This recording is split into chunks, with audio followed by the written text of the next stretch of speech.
Boa noite, meus alunos. Boa noite. Vamos lá. Tem um lugar, mais uma aula.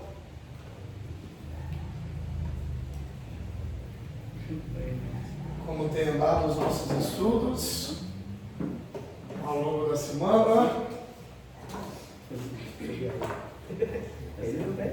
Pelo visto não tem andado, não é? Professora, eu não estudei, mas eu me lembro que foi imputação sobre o pecado, né? Imputação, Pecado pecado pessoal. imputado, pecado herdado, pecado Eu pessoal. não sei se eu sei, eu li lá, mas eu não estudei, não deu para estudar, por exemplo. Não, fique tranquilo.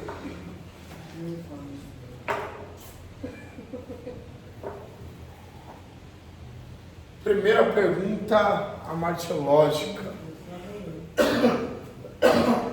para a gente iniciar a nossa aula. O pecado deve ser considerado como fruto da nossa imaginação? Não. O pecado deve ser visto como algo inerente à construção imagética, digamos assim. Pecado é algo imaginário somente. Não. Pecado é o quê? Pecado que a gente pratica, né? Com as vivências Certo. ali, né? Mas o pecado, ele deve ser levado em conta em qual aspecto? Aspecto imaginário ou o aspecto realidade? Realidade. Pecado é uma realidade, não é fruto da nossa imaginar, com base em quê? O sentimento, não. Que o pecado é uma realidade. Quando a gente conclui Qual que é o nosso material de regra de fé? A Bíblia. A Bíblia testemunha o quê?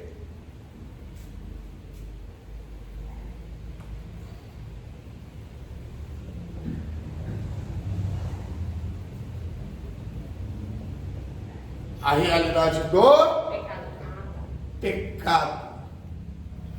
A Bíblia assume que o pecado é algo inquestionável do ponto de vista da sua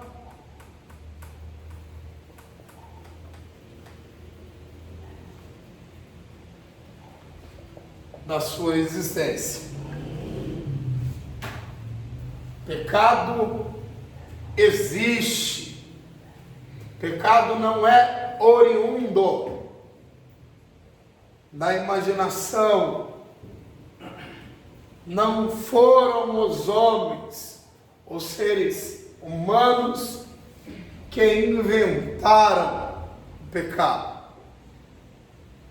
O pecado é uma realidade existencial, seja o Antigo, bem como o Novo Testamento. Nós conseguimos enxergar o quê? A realidade existencial do pecado. Quem consegue aqui trazer à tona, para que a gente interaja em nosso ambiente de sala de aula, algum texto que dê esse suporte a todos nós, que dê esse embasamento amartiológico a todos nós?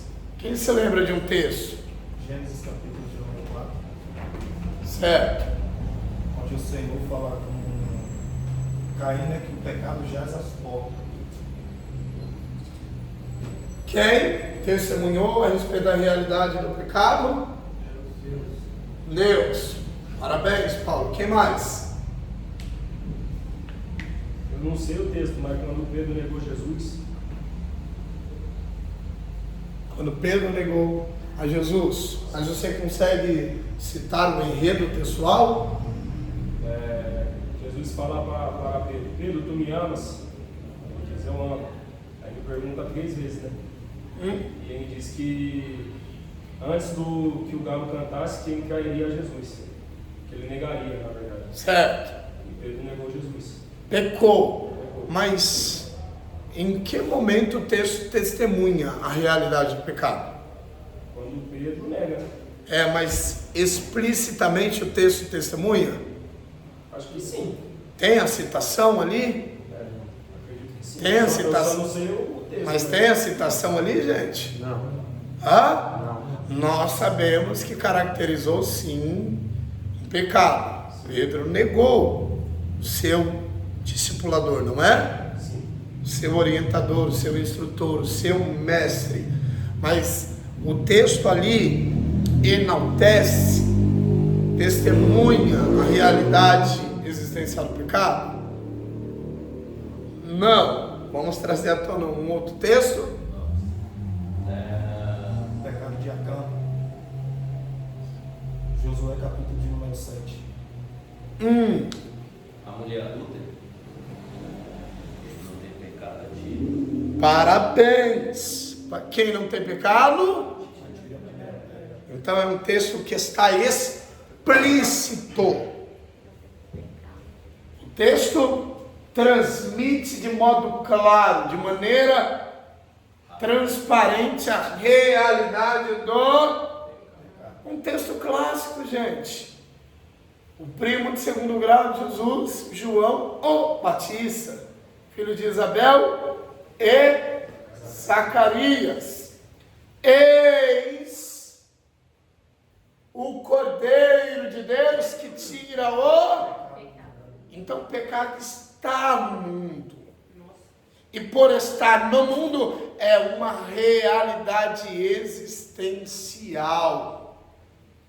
O pecado não apenas está no mundo.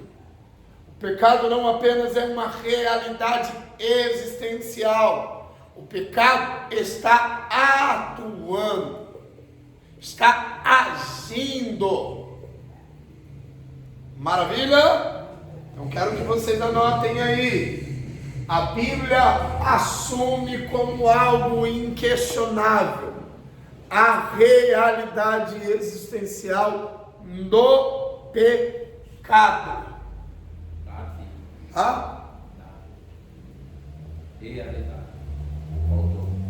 Realidade existencial do pecado. Quero que vocês anotem aí. A Bíblia assume como algo inquestionável a realidade existencial no pecado. Caso vocês queiram, também anotem aí a fala de João o Batista. Eis o Cordeiro de Deus que tira o pecado.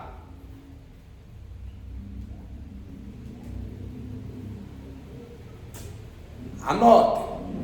Anotem que eu vou trabalhar dentro dessa linha martiológica com vocês.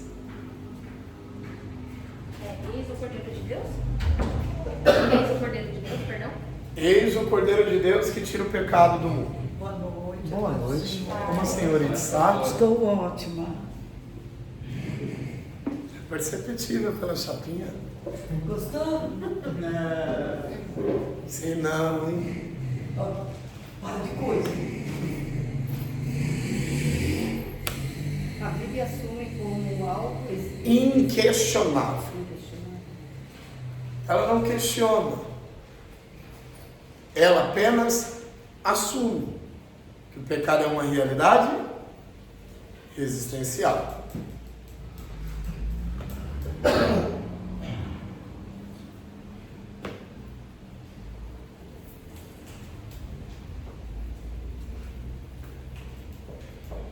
Eis o Cordeiro que tira o pecado do mundo. Tais palavras aconteceram? Sim. Cordeiro veio? Veio. E aí? Ele tirou o pecado do mundo? Tirou? Ele tirou? Acho que não. Como nós podemos interpretar tais palavras? Eu diria que Jesus, quando ele se sacrificou, ele eliminou o preço que o pecado traria a nós, com arrependimento, é claro. Então hoje eu posso pecar o quanto eu quiser. Posso, sei lá, sair daqui, matar, fazer alguma atrocidade. Mas se eu me arrepender, por conta do sacrifício de cruz, o pecado já, ele não habita mais em mim por conta do sacrifício de cruz. Então o preço que eu iria pagar, eu não pago mais. Mas o pecado ainda habita no mundo. Qualquer um que sai pra fora pode O pecar. verbo tirar Ele ali no texto não tem a ver com ser extirpado, erradicado o pecado. Sim, porque E sim com o quê? Ai, meu Deus. Desfazer de uma vez por todas o poder do pecado. Então, tirar ali é inibir o poder do pecado. Nós pecamos? Sim. O mundo está no mundo? Está. Continuará no mundo? Sim. Mas o pecado tem poder sobre nós como tinha? Hã? Tem? Não. Qual era o poder do pecado? A condenação. Hã? Condenação. Nos subjugar de tal modo que nos condicionava ao quê? A condenação, gente. E hoje nós estamos subjugados pelo o pecado e assim somos condenados? Não. É simples e muito prático. Antes, o pecado era o nosso Senhor. É. Quem ditava as regras? Quem direcionava? Nós estávamos totalmente sujeitos e submissos ao Senhor pecado. E agora?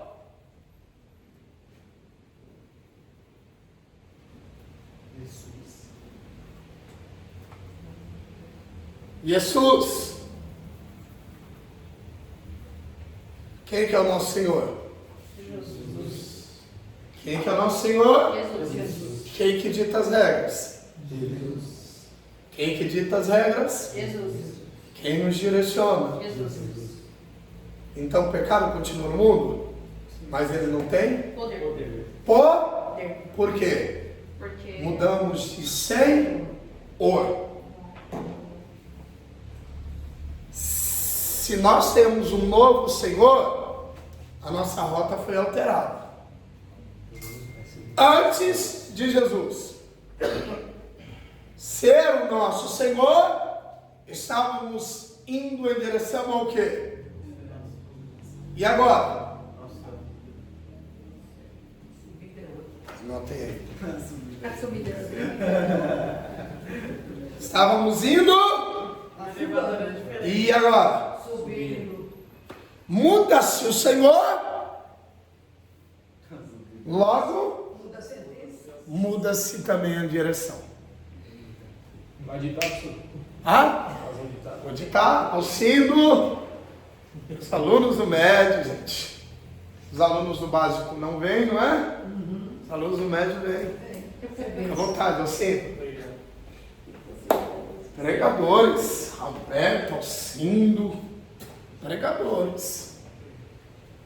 Tenho até medo agora de pregar para vocês. Meu pai. Tá medo. Todos os dias. Todos os dias.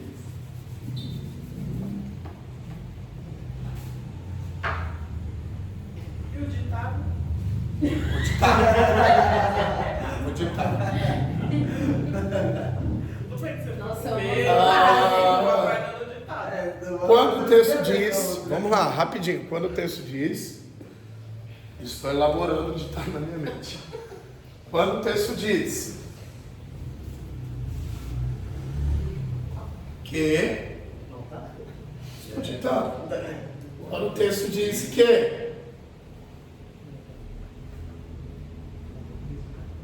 Jesus tiraria o pecado do mundo, Jesus não foi João?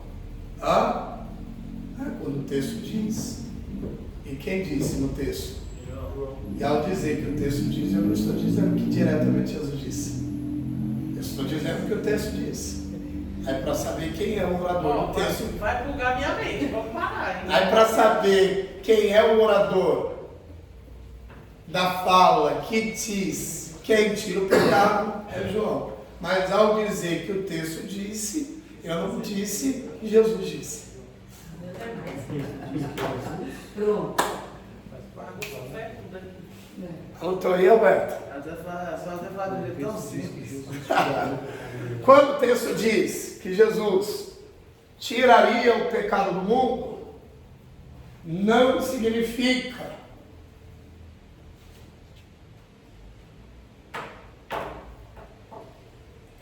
que ele aniquilaria.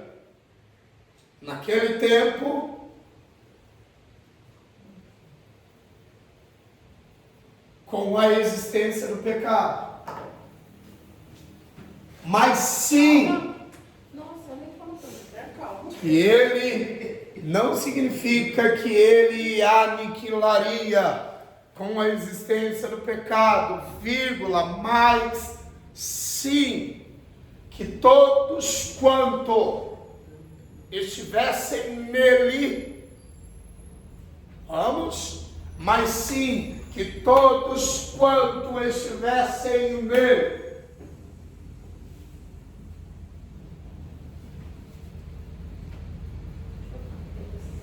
não estariam mais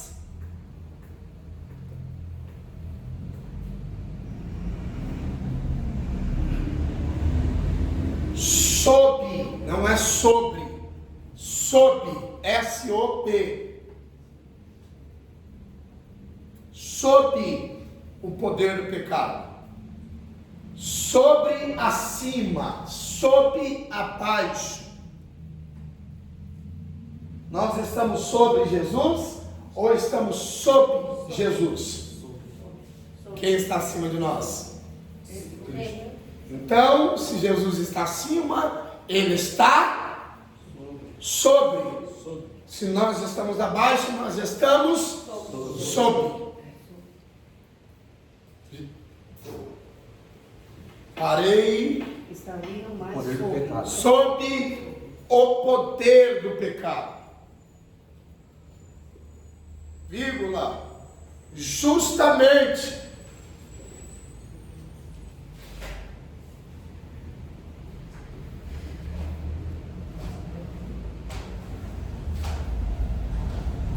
Jesus assumiu em nós o seu senhorio. Falei justamente. Justamente porque Jesus assumiu sobre nós o seu senhorio. E portanto,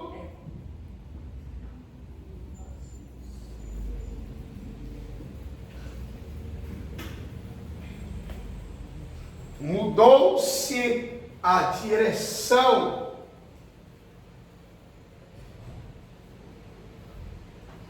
que antes era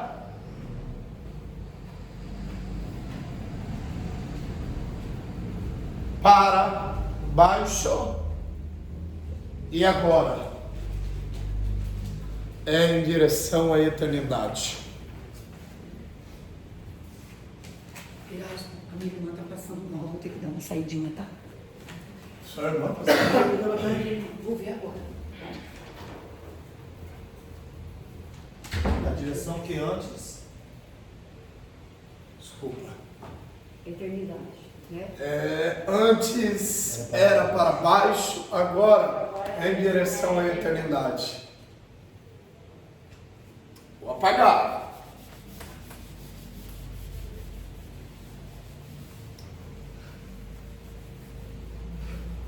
Vamos lá.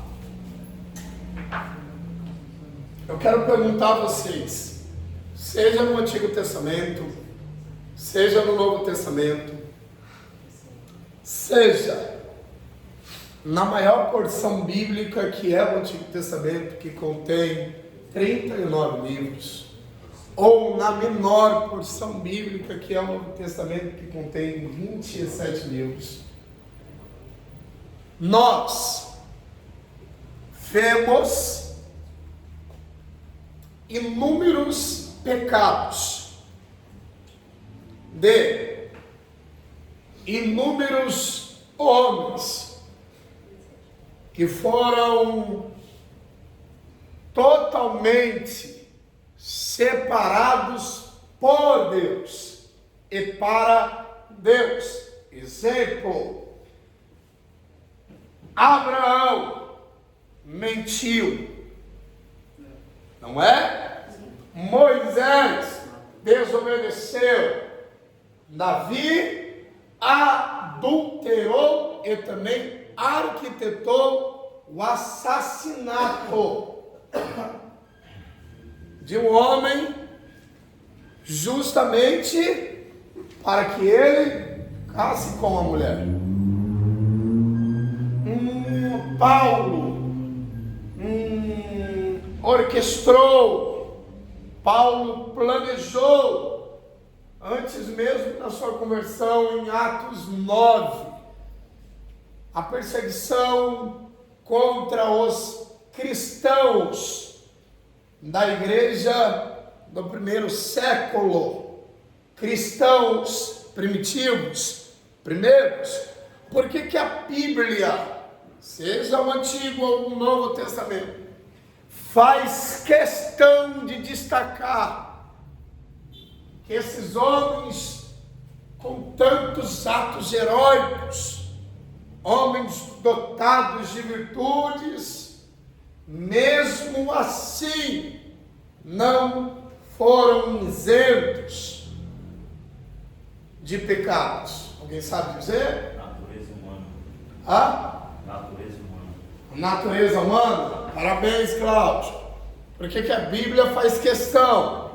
A Bíblia destaca, a Bíblia nos informa.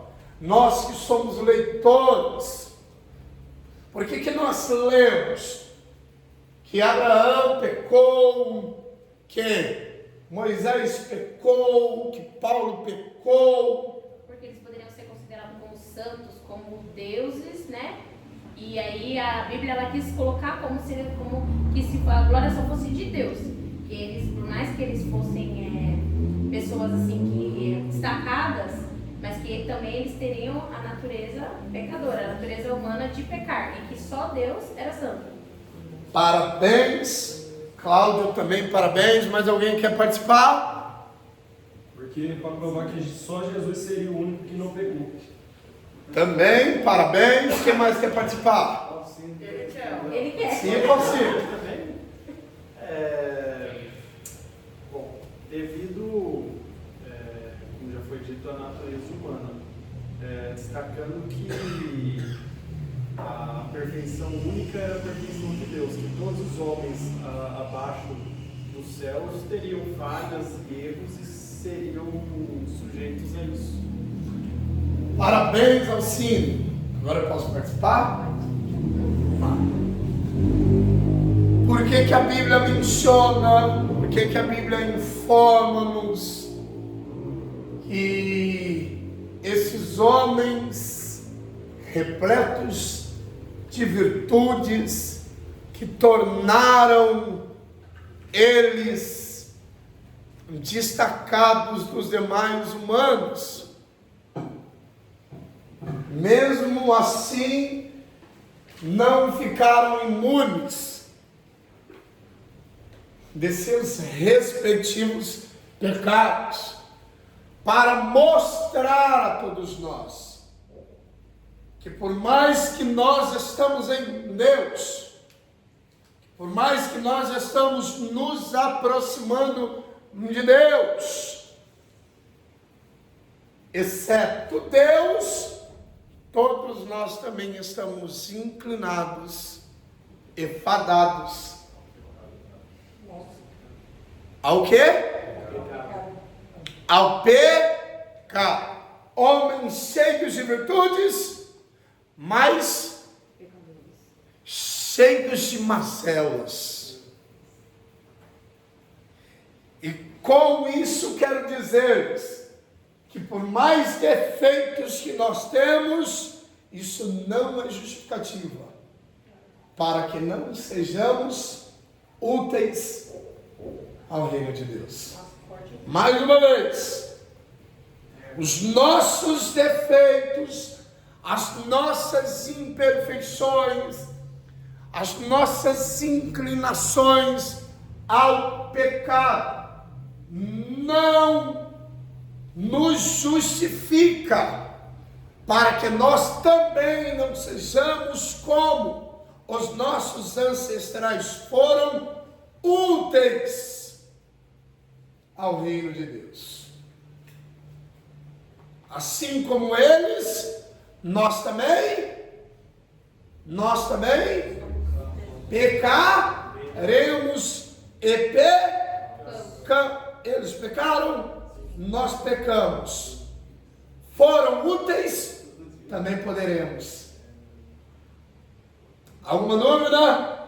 Então, quando nós lemos o pecado de Abraão, não serve para que nós o imitemos em sua prática pecaminosa, mas serve para nos conscientizar do quê? Hein, gente? Quando eu leio lá, quando eu leio lá, a senhora mãe está melhor? A pressão está muito alta. Aí eu estou com o celular aqui, qualquer coisa vai ter que levar no hospital. Pressão é coisa séria, hein? Está 18, né? Muito alta. Nossa. Quando nós lemos lá, Moisés mentiu.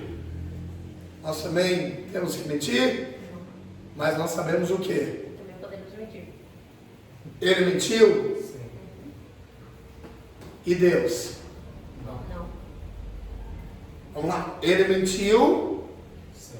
Foi um pecado de Moisés? Sim. Mas ele era alguém virtuoso em Deus? Sim. Vou trabalhar com vocês hoje. Vamos lá. Moisés era alguém? Moisés era alguém virtuoso? Sim. Ah? Sim. Porque o pecado não descaracterizou o quê? Ele é. Sim. A essência. Deus o escolheu sabendo? Ah? O pecado que tinha também. Sim.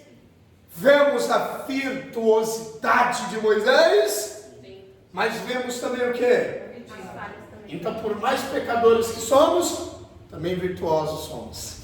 Se neném. Quero que vocês anotem isso aí. Bom? Então, quero correlacionar um pouco teologia com amartiologia.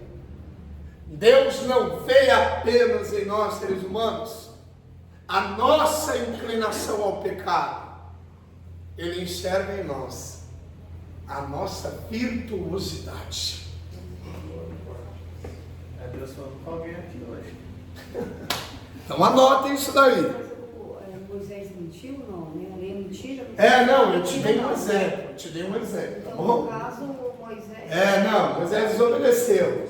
Eu te dei um exemplo. Não coloca quem matou, não. Ah? Não coloca aqui no papel quem matou, não, né? Não, eu te dei um exemplo, tá bom? Moisés desobedeceu, né?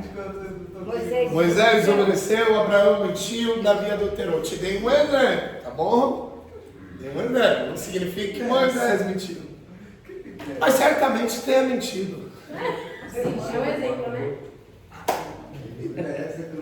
Eu tô ficando. Professor? Tá bom, gente? Anotem isso daí. Anotem isso daí. A nossa inclinação não descaracteriza a nossa capacidade virtuosa que nos possibilita de sermos úteis a Deus. Por que Deus insiste tanto em nós? Por que Deus insiste tanto conosco?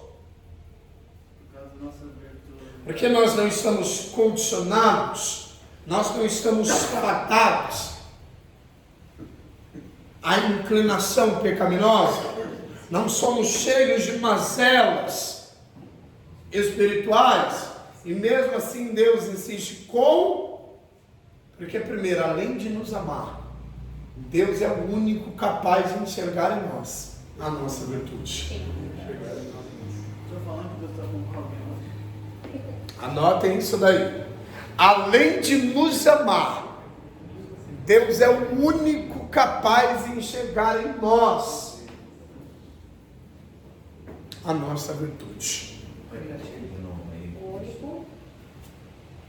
Capaz de enxergar em nós a nossa virtude, a nossa qualidade. A nossa inclinação não descaracteriza. A nossa inclinação não descaracteriza. Não descaracteriza a nossa virtuosidade. Não sei escrever essa palavra. Virtuosidade? Soletro?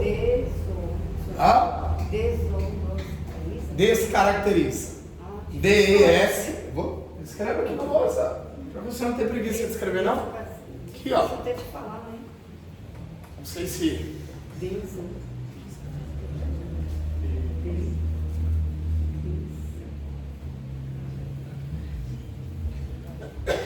Não, aí é para enxergar o que é aí. Descaracteriza a nossa virtuosidade. Bacana, não é?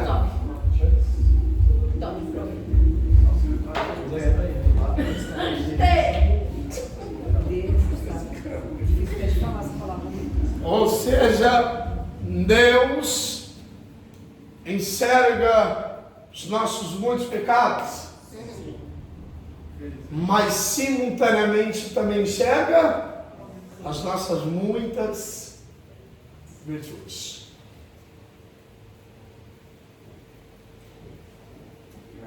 Então nós não somos seres humanos somente dados aos... Nós também somos seres humanos que carregamos conosco muitas virtudes. Notem isso aí.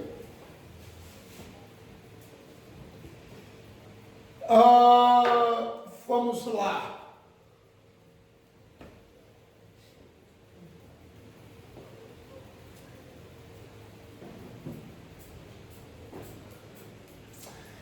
Isso chama muito a nossa atenção, martiologicamente, ao que?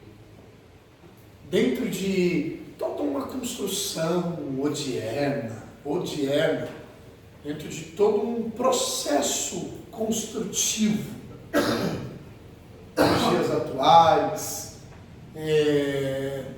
de muitos círculos em que nós estamos inseridos, de muitos ambientes em que nós estamos engajados, chama-nos a atenção ao quê?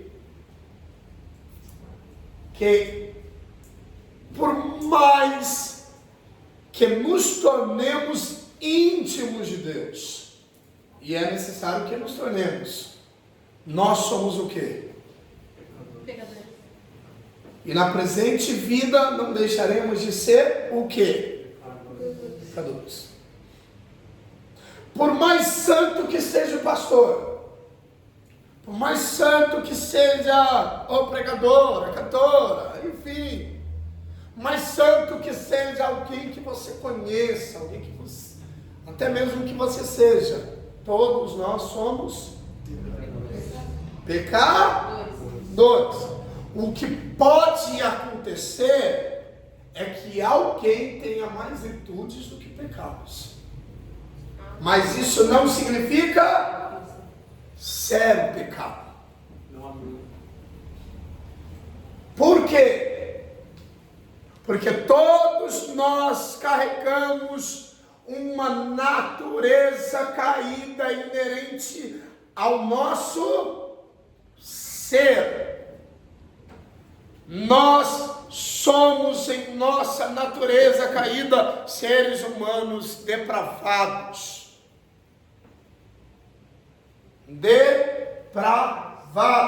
E por que nós vamos até Deus?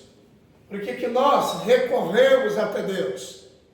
Porque nós, quando nos deslocamos até Deus, quando nós vamos até Deus, nós nos tornamos menos pecadores do que os demais? Nós nos tornamos o quê? Melhores, mas não significa menos. Por que eu vou até Deus? Não para que eu seja menos pecador do que alguém, mas que eu, ainda como pecador, torne alguém melhor. E é somente em Deus que nós podemos nos tornar melhores. Uns 4 aqui pro senhor. Anotem isso daí, gente. Então, quanto mais nos voltamos a Deus, não significa menos pecadores do que os, e sim, pecadores melhores. Pecadores se tornaram melhores, mas não deixaram? Apenas são pecadores, porém melhores. Que interessante isso, não é, Cláudio? Não é?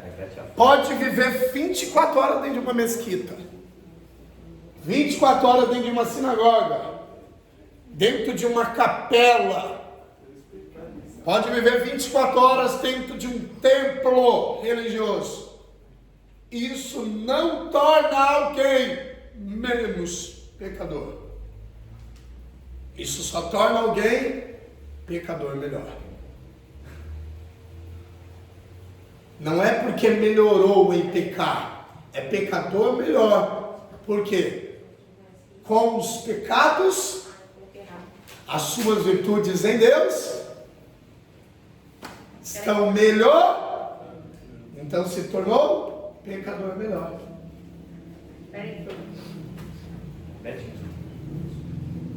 Por mais que alguém viva 24 horas dentro de um templo,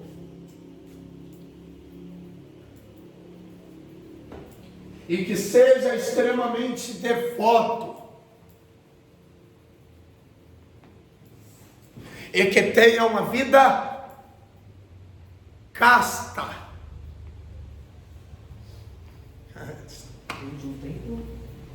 isso não significa não ser mais pecador, vírgula, e sim, pecador melhor. Por mais que alguém viva 24 horas dentro, não significa não ser mais pecador, e sim, pecador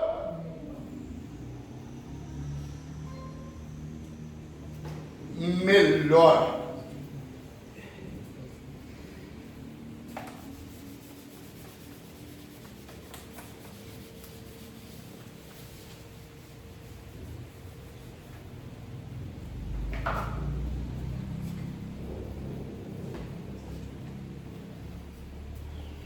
Vamos lá.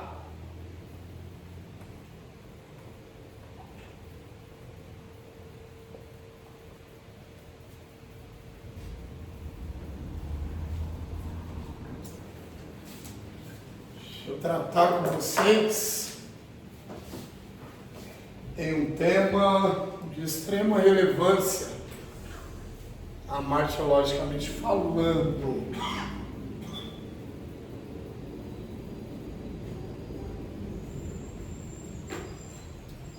Doenças. Tem como causador o quê? Dor. É? Dor. Doença. Tem como causador o quê? Pecado. Quem que causa?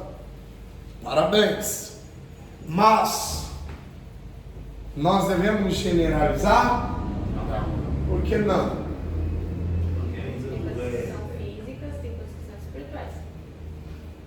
Se temos uma doença espiritual e uma doença de órgão, de curso natural, quem consegue realizar essa distinção? A dor física, o que ela transmite no nosso corpo físico. É uma doença que é de origem natural, que nós não devemos levar em conta como algo recorrente a uma ordem espiritual. Pneumonia? Uma pneumonia é o quê? É uma doença espiritual? Não. Física. É uma doença física. Isso. Se temos uma doença aí de ordem espiritual, Jordan espiritual? Depressão? a depressão é uma doença de ordem espiritual? Eu não acho. Eu acredito que é. Acredita que seja? Mais uma vez, vou tornar fácil a nossa aula, fácil de compreensão, fácil de ser assimilada. Tem doença que quem causa é o pecado. E tem doença que segue uma ordem natural. Exemplo, gripe. Estou gripado. O Erasmo pecou. Tem pecado no cu. Meu Deus. Hein? Espirrou. O Erasmo assassinou alguém. Hoje, então, Vocês estão compreendendo que é de suma importância a gente realizar essa distinção? Senão, nós iremos pecaminosizar aquilo que é natural e a gente vai naturalizar aquilo que é pecaminoso. Vamos abrasileirar? Como a questão da Miriam, né? Vamos abrasileirar? Tem os crentes em tudo, é o diabo. É o diabo, irmão. Tô gripado. É legalizando o diabo. É o diabo, irmão. Eu respeito que é o diabo, irmão. E aí, gente? É igual a doença da AIDS. A doença da AIDS é proveniente do pecado. Proveniente do pecado da rebeldia do ser humano. E se torna uma marca no seu corpo que não tem volta. Por causa da própria rebeldia. Então eu creio que... Mas será que a gente consegue precisar qual a doença que é de ordem espiritual e de ordem natural? Pode ser pelo histórico, né? À luz das escrituras. De ordem espiritual, a gente pode ter, por exemplo, a lepra de Miriam, né? Quando ela se levanta contra Moisés, com algo que Deus injetou. A lepra de Miriam, por conta da desobediência, não é? A resistência dela como líder que Deus havia constituído, Moisés. Certo, alunos? Mas toda lepra tem como causador pecado? Ou aquela lepra em específico caracterizou o pecado da desobediência? Aquela dela caracterizou. Então a gente já não consegue tornar ou precisar como via de regra que toda lepra É espiritual. Caramba, fortinho. interessante, não é? E a doença de Ezequias? A doença de Ezequias é um texto aí que as pessoas interpretam muito errado, hein? Que Ezequias pecou, não é? Por conta de uma fala dele, não é? uma fala até de Deus, não é? Um oráculo de Deus ao profeta Isaías, não é?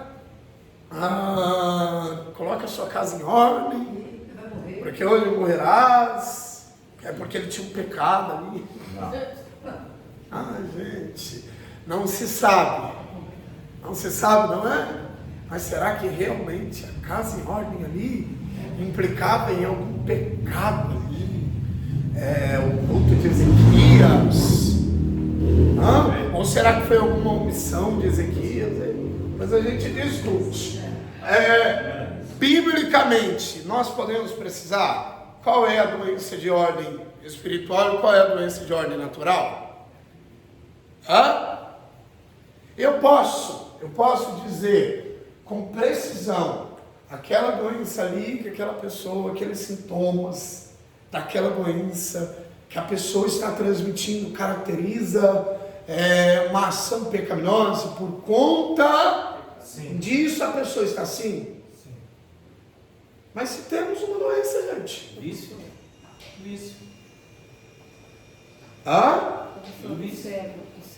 O cego de nascença. Cego de nascença. Quem pecou, teu pai? Quem pecou, seu pai ou a mãe? Algumas aldeias judaizantes tinham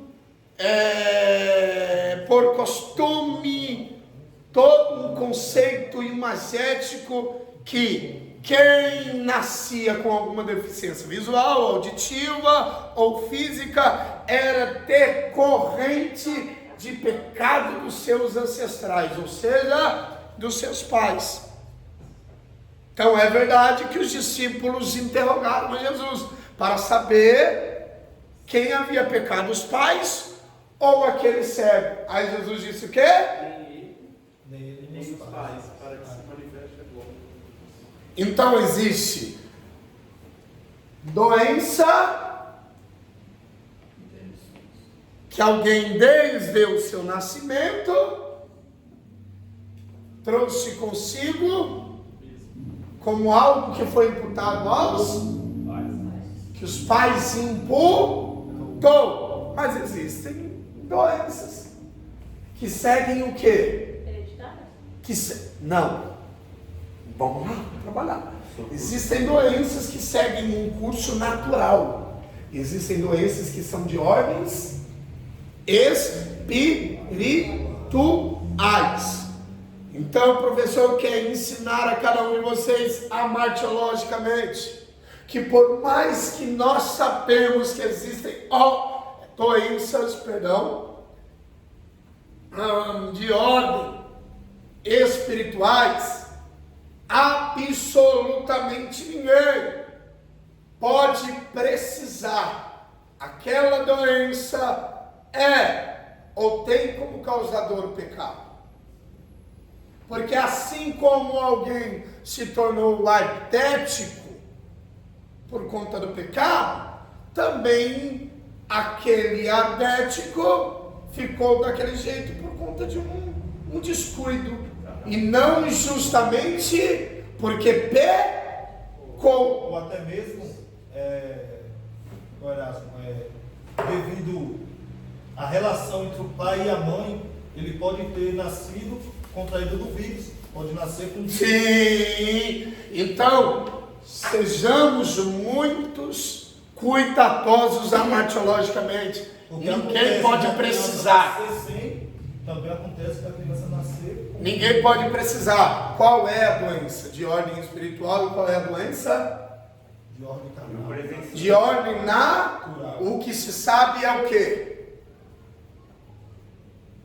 É que existem essas duas vias, essas duas possibilidades.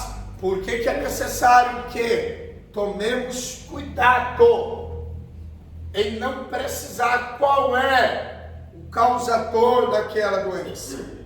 Se tem como causa natural ou se tem como causa ordem espiritual. Porque realmente nós não sabemos. E a Bíblia não especifica a doença que alguém contraiu tem o pecado como causador, ou é natural, o ser humano está sujeito? Então anotem isso daí, para que a gente não saia nomeando o causador da doença. Está com tuberculose porque pecou, está cancerígeno porque pecou, está artético porque pecou. Tome muito cuidado. Tome muito cuidado. Anotem isso daí. Se a Bíblia não precisa, se a Bíblia não especifica qual é o causador de certa doença, quem somos nós? Deixa eu te perguntar, deu o exemplo do rapaz que nasceu cego, aí você disse que os judeus eles julgavam que, segundo a Deus, que se nascesse com a deficiência porque os pais pecaram, isso tem a ver só com físico ou mental também? Vou explicar agora. Vamos lá. A doença de ordem espiritual que tem como causador o pecado, ela pode tanto atingir o físico como também a mente. Ou seja, existem doenças que causam problemas, deficiências neurológicas. Que tem como causador o pecado. Então, a gente precisa fazer uma distinção mais uma vez. Existem, doenças que são... Está mal? Eu queria pedir uns 5 minutinhos, dá para você ir orar por ela? Tem como, rapidinho? Eu ir orar? Ela pediu que você fosse orar por ela uns 5 minutinhos. Ela rapidão. Pausa aqui. Rapidinho, gente. Pausa aqui. 5 minutinhos. Eu vou lá. Até perdi aqui o Daniel. Não, não. Ela está na onde? Na casa dela. O estudo vai até que horas, professor? Rapidinho, gente. É 5 minutinhos, gente. Vou pausar. É Edneia, não é? É, vem.